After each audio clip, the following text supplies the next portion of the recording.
Hello guys, magandang buhay sa lahat. Gusto ko lang pong magpapasalamat sa aking sponsors sa maagang pamasko. Thank you po sa aking Auntie Elsa ng Canada. Auntie Elsa, taos puso po akong nagpapasalamat sa iyong kabutihan, sa ibinigay niyo pong regalo sa pamilya ko sa Pilipinas. Sobrang na-appreciate ko po lahat. Kaya maraming pong salamat sa iyo, Auntie Els. Sana ay marami pa po kayong matulungan na mga mahihirap. Sobrang saya po sa pakiramdam na hindi lang po ako yung natulungan ninyo. Marami pa po kayong natulungan, lalong-lalo na sa mga matatanda.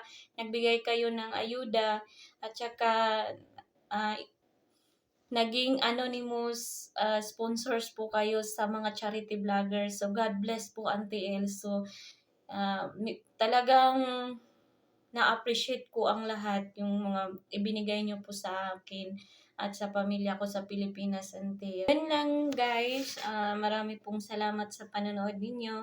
Lalong-lalo na po sa mga nag-follow po sa aking Facebook page. At saka sa aking YouTube channel po, maraming salamat. Sa hindi pa po nag-subscribe, please subscribe po. Maraming pong salamat. At sa mga hindi pa po nag-follow sa akin, huwag niyo po sanang kalimutan mag-follow para po updated kayo sa aking mga videos.